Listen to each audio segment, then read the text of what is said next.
Let's have a live show. It's that time. 9 p.m. Eastern, East Coast of the United States. And it is time to do the live show. Hope you're all doing well. I'm doing good. Of course, we're going to talk a little bit about that. You know that I always start off these live shows with personal stuff that is going on, stuff that's not too personal, but a little personal, just things going on in my everyday, every hour, every minute, every second life. And then, of course, we'll move to some items that I'd like to talk about tonight. I got some news, things that are going on out there in the world, kind of true crime related that caught my eye. Got some excellent questions to answer this evening. And we'll see how long it goes. It usually goes about 2 hours, right? As you are watching, whether you are watching this live, and I'm going to mention this probably a few times before we're done tonight.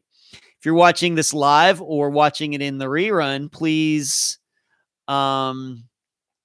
give this video a thumbs up so that we can be nice with the YouTube algorithms. And we want to make sure that this show gets seen by as many people as possible. Some people, it's not really their cup of tea. Even if they may be into true crime, maybe this show's maybe just a little too laid back, maybe a little too much get into other things that have nothing to do with missing persons cases or true crime. Although I would say that 80% of these live shows concern that, but sometimes people are a little more hardcore. But I think we do hardcore on the Unfound now and the episodes and the think tank and everywhere else. So this live show tends to be a little laid back. But please, as you're watching, give this video the thumbs up. Please like this video. Please subscribe to the channel if you're not yet a subscriber. And please hit the little bell button so that when myself or Natasha uploads new videos to the channel, you get alerted immediately. So let's see who's in here, and then I'll start going through, start this show a little bit. D, numero uno tonight, D, numero uno. Hello, Louise, coming to us the whole way from the UK. It is morning in the UK. Hello, Charlotte, LaFord, Jasmine, Susan, Laura. It is that time again. It's amazing how fast these weeks go by. I don't know where they go, Laura. Hello, Penny. Penny is wearing sunglasses tonight. You and Corey Hart, Penny. Danielle. It's not Danielle. It's actually Joyce. Hello, Joyce. Hello, Danielle, or Joyce posing as Danielle. Moderator and assistant Cherie saying, hey, y'all. She must be from Texas. Hello, Kathy. Carrie has made it to 2 live shows. Watch out, assistant Carrie. And see who else. Kathy, another Kathy. Where is Ed? Ed is here. May have to refresh your screen there, Kathy. And CR and Tony. Hello, Tony. And I'm glad we got some guys in here, Tony. Good to see you. I was the only one. Penny. Okay. So, gonna have a nice showing tonight. Of course, this live show happens whether we have 2 viewers or 2,000 viewers. That's just how I do it here. But thank you, everyone, for making some time for this show tonight. Where would I like to get started? Of course, where I always like to get started, and that is disc golf. It was a weekend of extremes in my disc golf world this weekend. Went down to Sarasota on Saturday and played pretty badly. Pretty badly. On the course that I shot even on just a week and a half ago, that same course, I shot 10 over. Horrible. It wasn't the yips or anything, just just a little off, just a little off, and hitting a lot of trees. And I was really ticked off. And because I played so badly, as soon as the round was over, I told the tournament director that I would not be playing the next day, that Sunday, because I was going to have to drive the whole way up here home and then go back the whole way down to Sarasota the next day for the second round. And I just figured I'm so far out of it, and I played badly. I was just so ticked off. I just told the guy, I won't be coming back tomorrow. And then on top of that, on the way home, I started having phone problems that are continuing to this very day. And it's the very reason I had to put the chip from my new phone into my old phone. There's something wrong with my new phone. It was fine for a couple months. Then it just started dropping calls. And it's not the network. It's not the SIM card or anything. It's the actual phone itself. So another phone is coming, but in the meantime, I dug out my old LG V30, took the SIM card out of the new phone, put it in this phone, and now everything's fine for now. But so on that same day that I came back from Sarasota, I went to 2 different T-Mobile stores. I was on the phone with the T-Mobile's customer service for like 35 minutes. Nobody could figure it out, so we just decided to Kathy, I'm not late. I'm right here. You need to refresh your screen. Somebody tell Kathy that she needs to refresh her screen, please. So I had bad disc golf and then a bad phone. Really just a horrible Saturday. So then I get up Sunday, and being that I wasn't going to drive back the whole way down to Sarasota, I decided to just go play in the club like I usually do on Sundays when there's no tournament going on. Show up there at 9, warm up, starts at 9:30. And, I had no idea how I was going to play, but I figured since I was here, I didn't have anything else going on. That, of course, I always have work to do, but I was like, you know what? I'm going to go over there, going to play. Let's see if I can figure some things out. Maybe I'll play better than I did the day before. So I played with this good guy I've gotten to know. His name's Rich. He's like my age. Started playing in his group, us playing together in a group, I don't know, the beginning of this year or something. And so he and I, and then 3 guys that I've never played with before. I don't think I've ever even seen them before. We were a group of a 5-some. And, everybody started at 9:30 on different baskets, and we just do what we usually did. And wouldn't you know it, and I played okay. Pretty good. Not great, but pretty good. Can't complain. Much better than in Sarasota.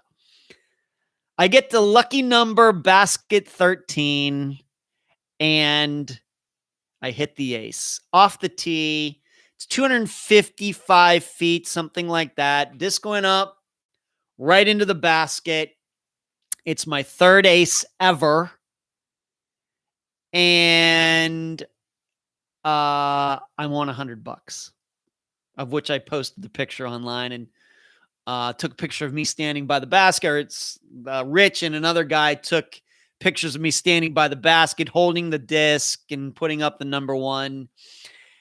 And so because of that, I was able to salvage a very poor disc golf weekend by hitting that ace. That is my 3rd. I don't have a lot of aces compared to a lot of players for some reason, even though I've been playing for some years. But what I did do is I brought all of my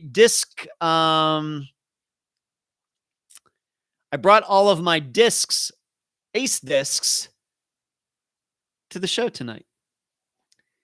This is my first ace disc ever. My dad just happened to be with me.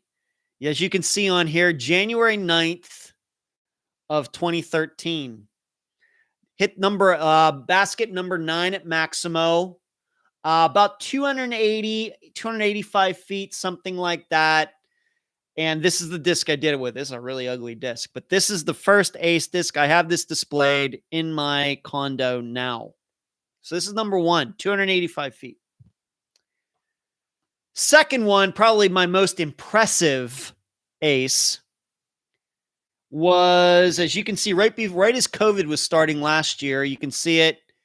March 10th, 2020. Also took a picture of this one. These, by the way, this one was in practice. This was in practice, so you don't get anything. This is a place called Throw Down the Mountain, a course that's only open one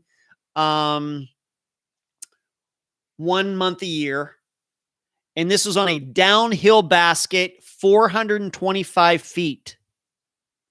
With this disc, skip ace. Went down, hit the ground, skipped up, went into the basket, 425 feet. Once again, downhill and then to the right. And that was on Throw Down the Mountain basket number 11. This first one was, by the way, this is called what they call Champion Plastic Leopard. This is a Star Plastic turn from Innova. It's the only company that I throw. Innova. So the second one is a Star Champion turn. And then the disc that I used this Sunday is right here. You can see it right here. Ace. May 30th, 2021, even though I kind of messed up the 0. As it says here, Taylor Lake, number 13, lucky number 13. Once again, about 255 feet, and this is what they call an Innova Cobra. Not many players throw these, but I do. So this is the disc that was with me on Sunday that I hit the ace with. Once again, off the tee, kind of a hole-in-one, although we don't have holes or anything. We have baskets. But an ace, a hole-in-one, 255 feet, hit it square. It was so great. I acted like a total idiot when I did it. I was screaming and everything. It was just crazy. So there are my 3 ace discs. And I have them displayed in my partner. As soon as I hit an ace with a disc, it gets taken out of circulation. I never throw it again. So these other 2 discs, this one has not been thrown, not once, since March of 2013 or January of 2013. This one has not been thrown since March of 2020. And this pink one will never be thrown again. I take them out of circulation just because they're special. So yeah, I hit an ace during the club activities, won $100. It's just weird how those things happen. Had I gone to Sarasota, the odds of me hitting an ace down there, probably, I don't know, not good. I don't know. But I guess somebody wanted me at Taylor on Sunday instead of Sarasota. That's all I can say. So those are my 3 ace discs. Thought I would show them to you. What are some of you saying? Carrie says 2,000 viewers. Sherry would be tossing wrenches at several of us. That's true. D says, what phone do you have? Well, the one I'm using is my old phone right now. It is what they call an LG V30. My new one is an LG Velvet. I love it. Except within the last 10 days, it started cutting calls and doing all sorts of weird stuff. Weird stuff. It was an LG Velvet. I don't know. I just got a bad one.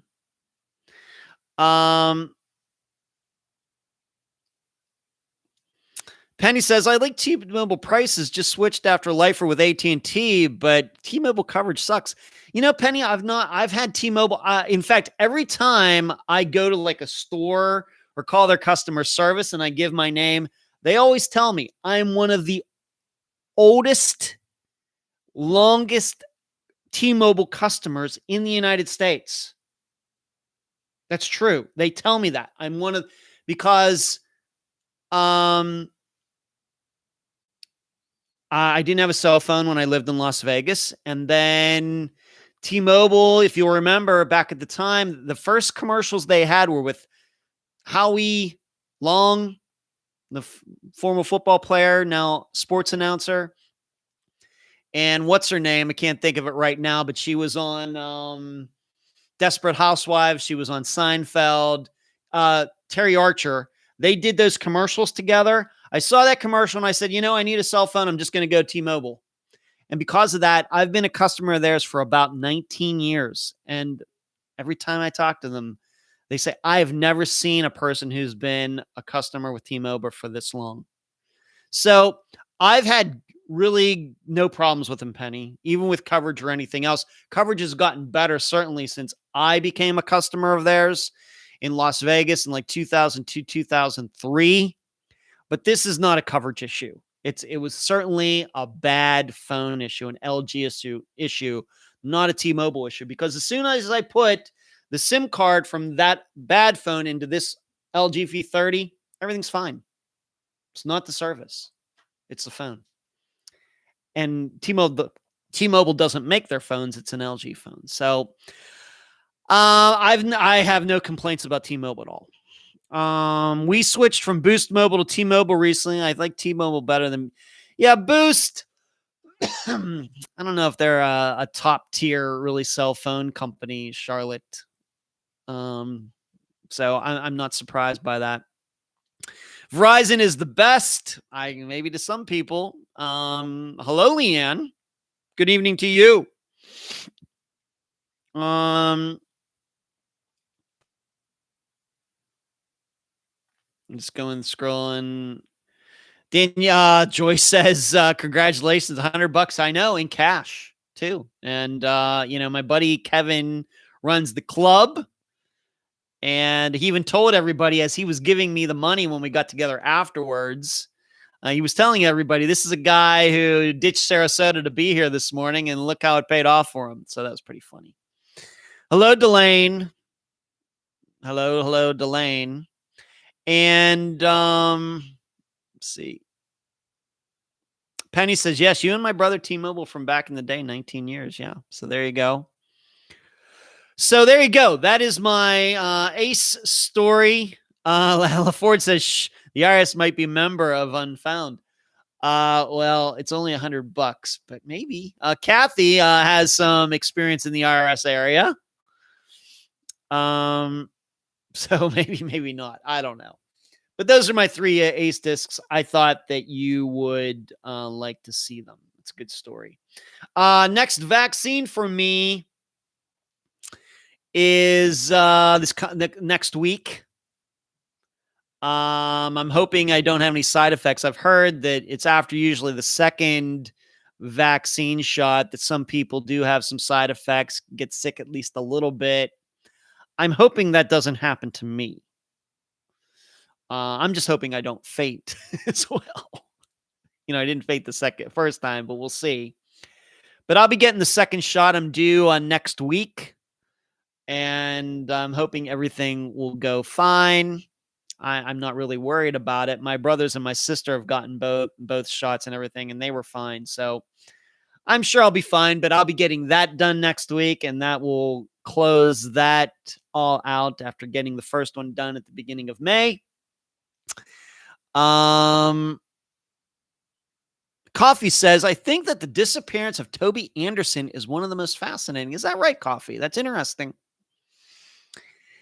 All I can tell you, Coffee, is I wish we could have told you more. I wish myself and Denise could have told you more about that. There are things that Toby's disappearance could be connected to another disappearance, but just neither of us are ready to go on the record with that yet.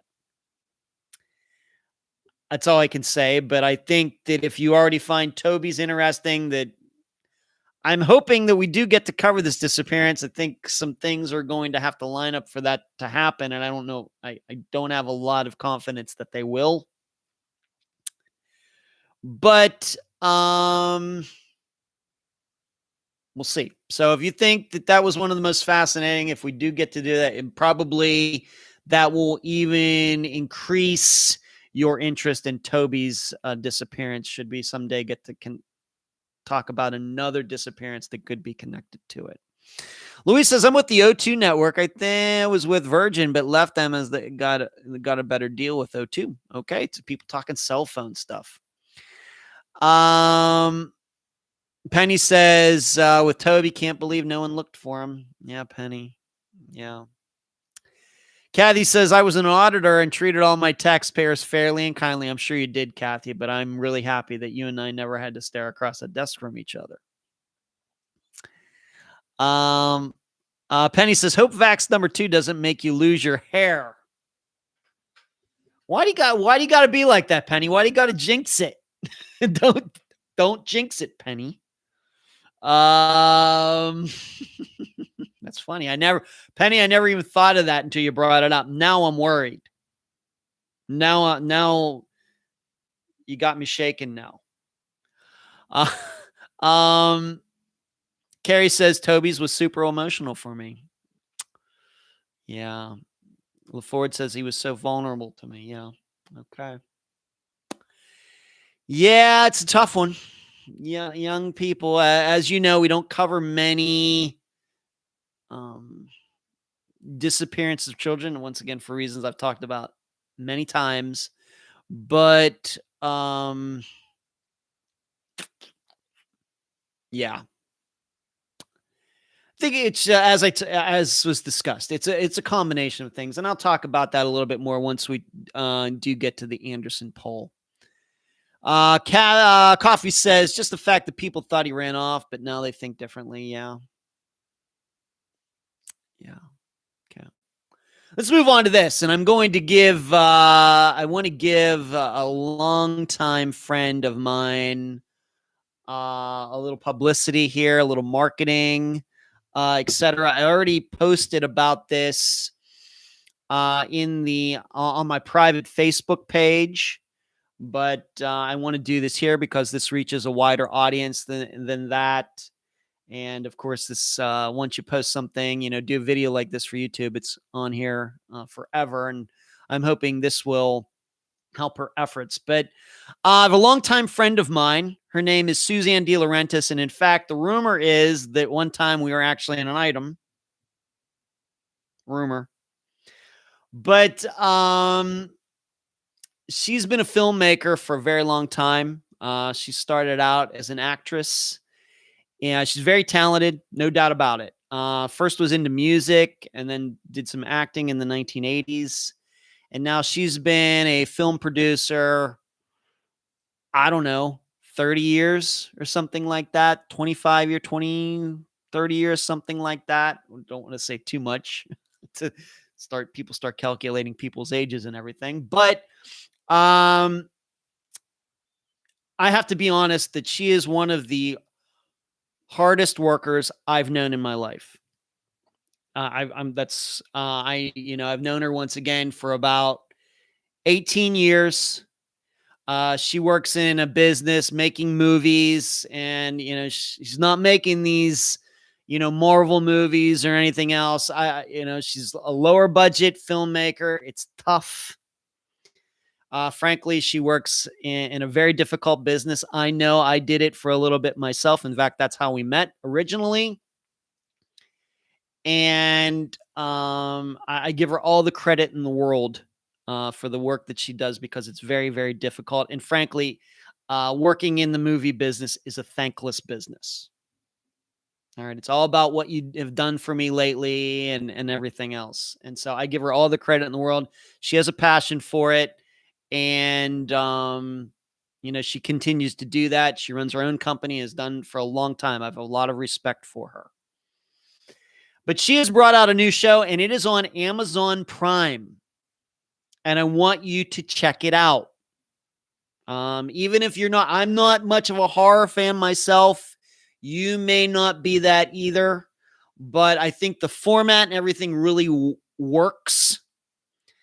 And because what it is it's called Suzanne's Saturday Night Scares. And you should know that Suzanne has a long history of being involved in horror movies, producing them, being in them. That is her main genre. Why that is, I don't know, but that's what she does. It's her business. But she has started this show that is now on Amazon Prime called Suzanne's Saturday Night Scares, where she hosts it. She's not behind the camera. She's actually in front of the camera hosting it. And what they do is she's gotten, I don't know if it's a license agreement. I don't know, but an old B horror movie from the 60s or 70s will play.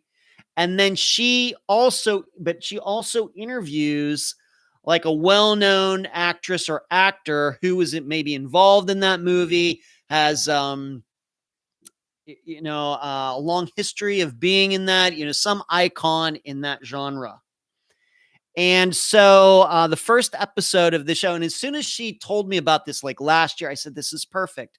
Because I've always said that Suzanne, although she's been behind the camera for a very, very long time, she should be in front of the camera because the camera loves her. You can judge that for yourself, but that's my opinion. And so the first movie, it comes from the 1970s, and it's called Messiah of Evil. And at the end of the movie, Suzanne interviews a very famous actress from the horror genre called Laura Parker. And if you've ever seen the old 60s TV show Dark Shadows, she was an actress on that show. So you have the movie Messiah of Evil from the 1970s, and then at the end, there's this interview with Laura, and that's the format of the show. You have like a B horror movie, and then Suzanne also interviews some actor or actress from back at that time who was involved in these types of productions. Very interesting, even, and I'm not even into horror stuff. But I think you should check it out. And so once again, it's called Suzanne's Saturday Night Scares. As soon as she told me about it last year, I said, that's a great idea. So once again, I hope you will check it out on Amazon Prime. And I wish her all the luck in the world with it. She certainly deserves it. You can go to her website, SuzanneDeLaurentisProductions.com. And I think you'll find, once again, she does mostly horror or science fiction, lower budget movies like that. She's done a mafia movie called 10th and Wolf, came out, I think, in 2005, that you'll see on the Movies channel once in a while. And she's done a couple family movies, a Christmas movie, but mainly her bread and butter is horror, thriller, slasher type movies. And in fact, that's where she got her start in the 1980s as an actress. So maybe that all makes sense. So please check it out. Let's move on to this. As far as my diet goes, I'm doing fantastic. I'm hovering right there at about 178 pounds. Still would like to lose a few pounds. I think like 173 is going to be my limit. But it's slowed down quite a bit. But you have to remember, like 2 months ago, or a little over 2 months ago, I was 190. So that's what's been going on with my diet. But I'm looking great, feeling great. And so I just all that, as far as taking care of that, myself, my health, losing weight, eating right has not been that difficult. Nobody's more surprised than I am. Let's see what some of you are saying. Coffee says, just the fact that people thought he ran off, but now they think differently. Yeah, people agree with that. D says, have fun with that shot. Thanks, D. Kat says, love your aces. I heart second shot bad. I don't know what that means, Kat. Penny says, rumor do tell. No, we're not going to get, I know what you're talking about, Penny. No, I'm not going to get into that. But it was just supposed to be funny. And Louise says, luckily I've had shots, both shots now. I was okay. I did take 2. Well, I'm not going to say that word. That's too long to say. I think this has helped as I did not have any side effects. Delane wants to know the name of Suzanne's show again. It's called Suzanne's Saturday Night Scares. It's kind of like, do you remember like Rhonda Shear back in the like 80s, 90s, USA Up All Night, where there would like be a movie and then she would interview somebody or something like that. It's like that, except it's in the horror genre and it's a little more serious. Of course, Rhonda Shear, tongue-in-cheek. This is a little more serious. It's more content-oriented. Having watched it today while I was doing some things, Suzanne interviews Laura, the actress Laura Parker, and they just talk about, dark shadows, behind the scenes stuff, things like that. It was great. I think it's a fantastic idea. But Dark Shadows, people say they love Dark Shadows. I've watched a few of them. Once again, really not my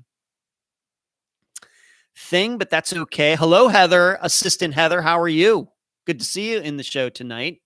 Leanne says, Ed, do you know about drinking lemon in water? I drink a lot of water and I do eat lemons, so I know it's supposed to help with weight loss, but I would not say I do it for that reason.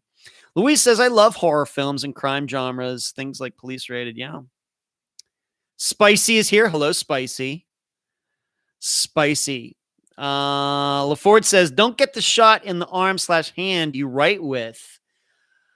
Well, it's going to be a little tough, LaFord, because I'm athletically left-handed, but I'm actually right-handed. And I'll be honest that usually when I get shots, I get it in the right arm. I figure, should something happen to this arm, that at least I'll still be able to play disc golf and I can figure out how to write and everything and eat left-handed. Whereas that just shows you my priorities in life, I guess. So those are all the personal things going on with me, things I wanted to tell you about that have really nothing to do with true crime, unfound, missing persons, anything like that. So there you go. So let's move into, let me take a question. Let's take a question. And the first one I'm going to take is from Laura because I missed it last week. Laura asked me, do you believe if every law enforcement / jurisdiction had a department just for missing persons, would we see a lot more of these cases being solved? I think so. If for no other reason that you would have people who are just dedicated to that. They become specialists in that. And so they know, they will automatically know the things to do. What do I keep saying? The reason we have a lot of problems with missing persons cases is because the people who are eventually in charge of them don't know anything about them. They come from homicide. They come from vice. It gets on their desk from, auto theft and say, hey, when you get the time, could you look into this missing persons case? That is how it works.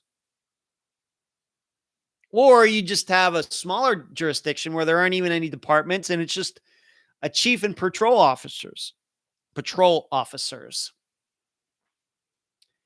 So yes, the answer is yes, Laura. The problem is that means hiring more people. And that's kind of difficult given the current situation in the United States. In addition, the other problem is that in many jurisdictions, there just aren't enough missing persons cases that happen to warrant having a department that is exclusively aimed at that. It's no use having a missing persons department if you only have one missing person case per year. The problem, of course, is that one missing persons case could be unsolved for 30 years. So that's why I continue to say that all people in law enforcement should be educated in missing persons cases. That's why I keep saying that. Patrol officers, chiefs, anybody who's going to put the uniform on, they need to know at least the generalities of missing persons cases. And that's why, I eventually want to get into schools and speak to criminal justice majors and kind of get that process started. And this might be so important to me because it was one of the first topics that I ever talked about with Kelly Jolkowski, Jason's mother, way back in 2016. Of course, as many of you know, she does not do Project Jason anymore. She's kind of exited herself from missing persons in general. Totally, as far as I can tell. But that was one of the first topics we ever discussed. One of the main problems is there's not enough education. The police officers don't know anything about them. Well, if she, being that she's not around to write about it, talk about it anymore, that's what I'm doing. So the easy answer, Laura, is yes. But, if I had to pick yes or no, then the answer is yes. But technically, it's a qualified yes, because there are a lot of intricacies of it that are not easy to sort out. On top of the fact, like I said, that most jurisdictions, they don't have enough missing persons cases to have that type of department that is just geared toward that. So that was a question from Laura from last week. Unfortunately, I did not see it until the show was over. And so I wanted to make sure it got covered this week. Leanne says, yes, that's right, Ed. Lemons are awesome for health. Carrie says, I think we would. They would have funding funneled to that specific department. Maybe. Carrie says, I would hope we could at least have a multi-jurisdictional department dedicated to missing persons. Penny, regional missing persons coverage, and yes, training. All sounds good, in theory, the kind of the Plato thing. What sounds good in theory rarely works in practice. Not to be negative, but I think we can't forget of how many jurisdictional issues we already have with missing persons cases. They're like hot potatoes. Nobody wants it. You take it. No, you take it. No, you take it. No, you take it. I wouldn't say that comes up in every disappearance we cover, but I would say that's probably come up in like 25% of them. A person lives at point A, but he disappears at point B. The police department in point B says, well, no, there's no proof that he was here. You have to go back to point A. And the jurisdiction in point A says, no, we know his car was here. His phone pinged at point B. You need to take it. And they go back and forth, back and forth, back and forth. Because nobody wants them. Why don't they want them? Because they're difficult. And there is the underlying belief that a lot of these adults just took off and aren't really dead and no crime was committed. So, not to be negative, just you've listened to these episodes just like I have. We just can't ignore what guests have said about situations like this. So that what they say has to be incorporated into how we would craft some agency that handles this. This has to be taken into account. All right, let's Penny, Plato, or Plato? Plato, as in Aristotle, Socrates, Socrates, as they said in Bill and Ted's Excellent Adventure. All right, let's move on to the items. Being that we've already mentioned Toby Anderson, we had the Anderson poll. The most common pick, most popular choice in the group was that Toby was killed due to him catching Uncle Billy doing something. That Uncle Billy needed to make Toby disappear because Billy was afraid that Toby was going to tell somebody. Of course, we do know eventually that Billy was a child molester. I have to admit, in the blog, I came to that same conclusion. I'm really usually not a big fan of what I might call the martyr scenario. Somebody was killed, somebody disappeared because they were going to say something, they were going to testify at a trial. I think that stuff comes more from movies and novels and things like that, not from real life. Not saying that some witnesses haven't been murdered over the course of the history of the United States. It's happened, but it's still very rare. But in this, I subscribe to that idea because we do know that Uncle Billy was a bad guy, factually a bad guy. So there's that. Think tank, about the same. I would say in general about the same as the decisions in the group. For once, the group and the think tank agreed.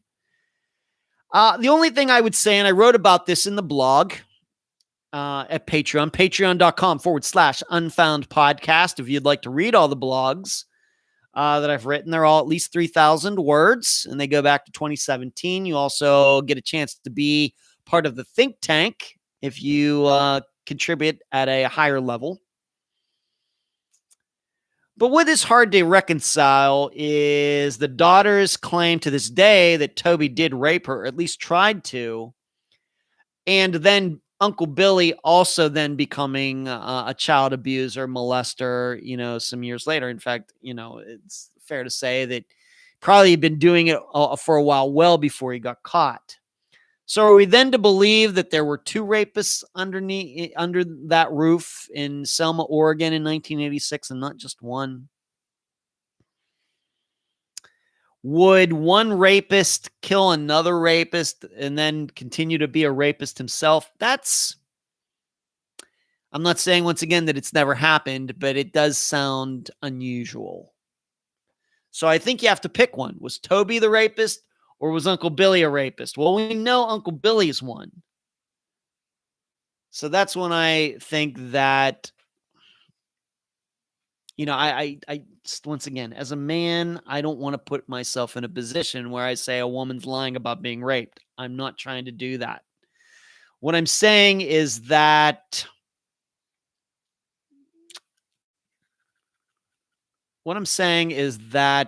I just believe there was a different version of events than that.